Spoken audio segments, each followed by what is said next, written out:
Early in October, Stephen Paddock opened fire at a country music festival in Las Vegas, Nevada that killed 58 people and injured over 500 more. Stephen Paddock's motive still has not been discovered, but that has not stopped internet sleuths from asking questions surrounding that evening, since law enforcement has been less than forthcoming. For instance, following the deadly shooting, many survivors claimed that there were multiple shooters that night despite the mainstream media's narrative that there was only one. Then, to add even more suspicion to that already horrifying evening, over the last month, several survivors have turned up dead, and the body count just rose by one more.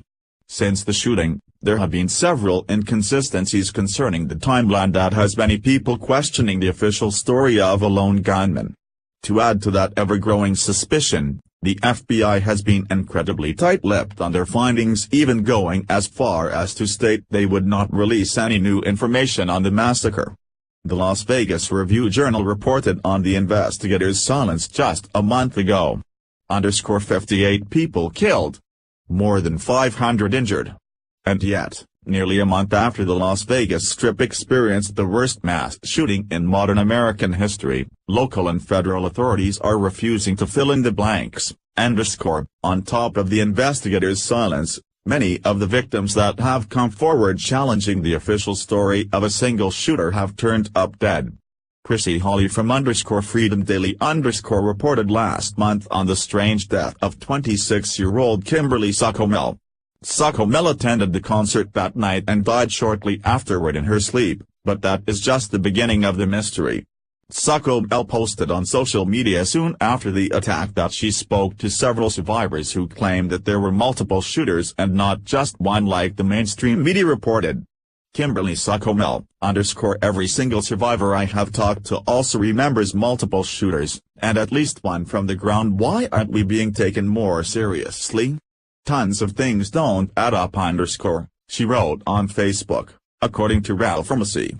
Michelle Flores, another survivor of that horrific night, also escaped certain death just days after the shooting.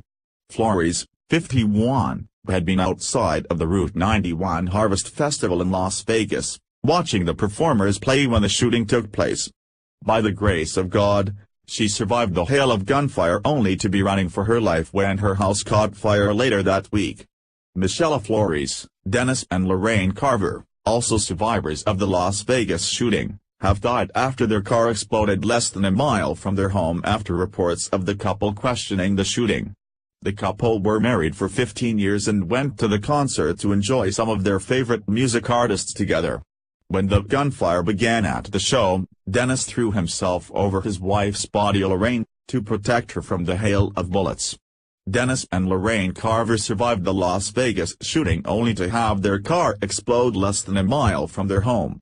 Now, another survivor has been killed in an apparent hit-and-run that has everyone wondering if we will ever get to the truth of the shooting. Here is more from Fox News. A man who survived the October 1st mass shooting at a country music festival in Las Vegas was killed last week in a hit-and-run in southern Nevada. Roy McClellan died November 17 while hitchhiking on State Route 160 in Pahrump, about 50 miles west of Las Vegas. I don't understand why he wasn't taken at the shooting, but a month later he was taken this way, McClellan's wife, Denise, told KSNV. I hope my husband found peace and he's safe now. The McClellans were attending the Route 91 Harvest Festival on the Las Vegas Strip when Stephen Paddock began shooting from his 32nd floor suite at the nearby Mandalay Bay Hotel Casino. In all, 58 people were killed and more than 500 were injured in the deadliest mass shooting in U.S. history. Denise McClellan told KSNV that the shooting was really messing with Roy's head and he was going to therapy.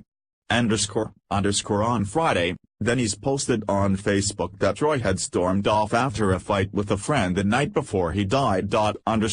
KSNV reported that investigators had located the car believed to be involved in the accident and charges were pending. A GoFundMe to support McClellan's family had raised $1,640 as of Saturday evening. Roy McClellan, with another victim of the Las Vegas shooting being found dead in such a short amount of time has many independent journalists scratching their heads wondering what are they hiding. To add to the growing suspicion is that law enforcement has banned independent reporters from attending press conferences in the past as well. The Daily Sheeple reports, in a move that is only furthering the now widespread belief that a cover-up is currently underway in Las Vegas. Two conservative reporters who have broken multiple key stories about the strange and ever-changing circumstances surrounding the horrific mass shooting were banned from attending the latest police press conference. Laura Loomer and Mike Tokes were both denied entry by armed guards in what was a transparent attempt by the Las Vegas Police Department to stop anyone from asking real questions. Keep in mind, Loomer's reporting conclusively proved that supposed shooter Stephen Paddock had arrived at the hotel a full 3 days earlier than authorities had claimed.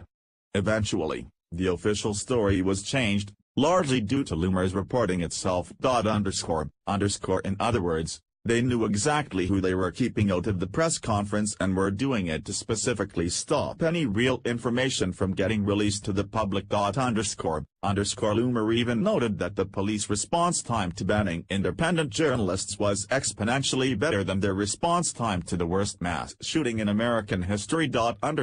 So, what are they hiding, and will the American people ever get the answers we desperately seek?